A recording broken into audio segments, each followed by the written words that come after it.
আসসালামু আলাইকুম বন্ধুরা, কেমন আছেন? আশা করি ভালো আছেন। আজকে আমরা জানবো তুর পাহাড়ে ঐতিহাসিক ঘটনা। চলুন জেনে আসি। একত হজরত মুসা আলাইসাল্লাম পরিবারের সদস্যদের নিয়ে প্রবাস থেকে মাতৃভূমি মিশরের দিকে ফিরছিলেন। পথিমধ্যে মিশর সীমান্তে অবস্থিত তুর পাহাড়ের নিকটবর্তী স্থানে পৌঁছালে হঠাৎ তার স্ত্রীর প্রসব বেদনা শুরু হয়। প্রয়োজন দেখা দেয় আগুনে, কিন্তু কোথায় পাবেন আগুন? চিন্তায় পড়ে গেলেন তিনি। প্রথমে পাথরে পাথরে ঘষে তিনি কতক্ষণ বৃথা চেষ্টা করলেন, কিন্তু শীত ও তুষারপাতের কারণে পাথর ঘষার কোনো কাজ হলো না। দিশেহারা হয়ে তিনি চারদিকে দেখতে লাগলেন। হঠাৎ অনতি দূরে হালকা এক অগ্নিশিখার দিকে তার নজর পড়ল। তিনি আশায় বুক বাঁধলেন। পরিবারকে বললেন, তোমরা এখানে অবস্থান করো, আমি আগুন দেখেছি, সম্ভবত আমি তার থেকে তোমাদের জন্য কিছু আগুন জ্বালিয়ে আনতে পারবো, অথবা সেখানে পৌঁছে পাথরের সন্ধানে পাবো। সূরা তোহা আয়াত 10।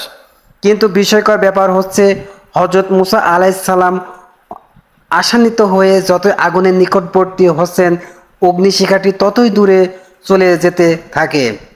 এক পর্যায়ে তিনি খুব আশ্চর্য হয়ে দেখলেন, দূরে এক সবুজ বৃক্ষের উপর আগুন জ্বলছে, অথচ গাছের পাতা পুড়ছে না, বরং সেই আগুনের উজ্জ্বলতা আরো বেড়েই যাচ্ছে। বিস্ময় অভিভূত হয়ে হযরত মুসা আলাইহিস সালাম এক পলকে কিছুক্ষণ আগুনটির দিকে তাকিয়ে রইলেন। তার দাঁড়ানো এই স্থানটি ছিল তুর পাহাড়ের ডান দিকে অবস্থিত পবিত্র তুবা উপত্যকা। এখানে দাঁড়ানো অবস্থায় হঠাৎ তিনি এক গুরুগম্ভীর আওয়াজে শুনতে পেলেন। তার মনে হলো যে পাহাড়ের সব প্রান্ত থেকে একই সাথে আওয়াজ আসছে, আর সে আওয়াজে বলা হয়েছে, হে মুসা, আমি তোমার পালনকর্তা, অতএব তুমি তোমার জুতা খুলে ফেলো। তুমি এখন পবিত্র তুবা উপত্যকায় রয়েছো, আর আমি তোমাকে নবী মনোনীত করেছি। অতএব তোমাকে যা প্রত্যাদেশ করা হচ্ছে তা মনোযোগ দিয়ে শোনো। নিশ্চয় আমি আল্লাহ, আমি ব্যতীত কোনো উপাস্য নেই। অতএব আমার ইবাদত করো এবং আমার স্মরণে সালাত কায়েম করো। কিয়ামত অবশ্যই আসবে, আমি তা গোপন রাখতে চাই, যাতে প্রত্যেকে তার কর্ম অনুযায়ী ফল লাভ করতে পারে। সুতরাং যে ব্যক্তি কিয়ামতের বিশ্বাস রাখে না এবং নিজ প্রবৃত্তি অনুসরণ করে, সে যেন তোমাকে কিয়ামত বিষয়ে সতর্ক থাকা থেকে নিবৃত্ত না করে, তাহলে তুমি ধ্বংস হয়ে যাবে। সূরা তোহা আয়াত 11-16। হযরত মুসা আলাইহিস সালামকে লক্ষ্য করে আল্লাহ তাআলা আরো বলেন, হে মুসা, তোমার ডান হাতে ওটা কি? মুসা বললেন, এটি আমার লাঠি। এর উপর আমি ভর দিয়ে এবং এর দ্বারা আমার ছাগল পালের জন্য গাছের পাতা নামাই।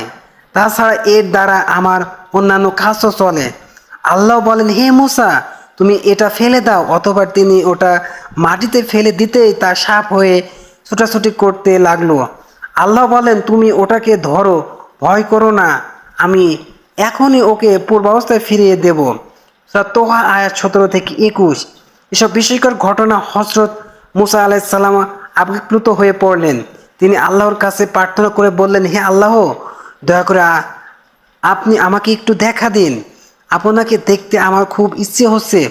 আল্লাহ তাআলা বললেন, তুমি তো আমাকে দেখতে পাবে না।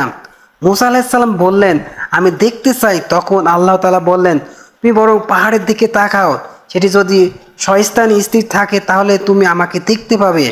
আল্লাহ তাআলা পাহাড়ে তার সেই জ্যোতি প্রকাশ করলেন, ফলে পাহাড় ছিন্ন ভিন্ন হয়ে গেল, আর মুসা আলাইহিস সালাম অজ্ঞান হয়ে পড়ে গেলেন। প্রকৃতপক্ষে এটি কোনো সাধারণ ঘটনা নয়।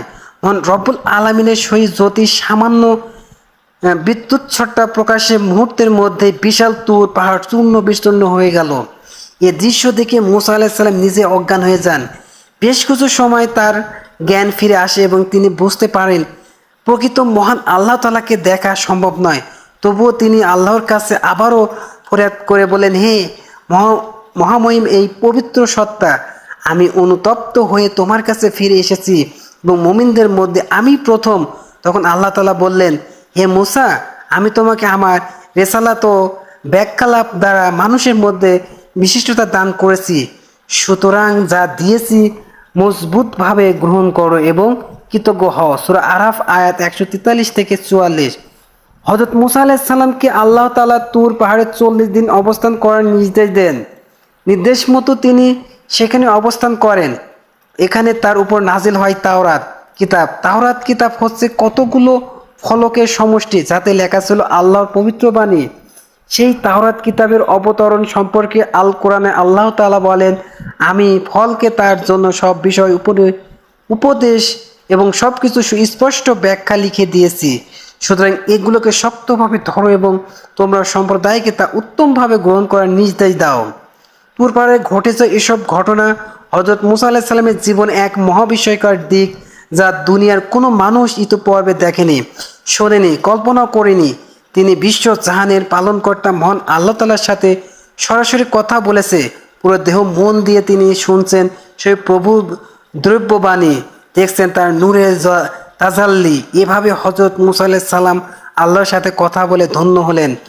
তুবা প্রান্তরে এই ঘটনা থেকে মুসা আলাইহিস সালাম কেবল নবী হলেন না, বরং তিনি হলেন কালিমুল্লাহ বা আল্লাহর সাথে ব্যাখ্যালাপকারী। যদিও আমাদের প্রিয় নবী হযরত মুহাম্মদ সাল্লাল্লাহু আলাইহি সাল্লাম মেরাজে আল্লাহর সাথে কথা বলেছেন, কিন্তু দুনিয়াতে এভাবে ব্যাখ্যালাপের সৌভাগ্য কেবল হযরত মুসা আলাইহিস সালাম এর হয়েছিল। এর মাধ্যমে আল্লাহ তাআলা হযরত মুসা আলাইহিস সালামকে বিশেষতা দান করেছিলেন। আসসালামু আলাইকুম বন্ধুরা, ভিডিওটি ভালো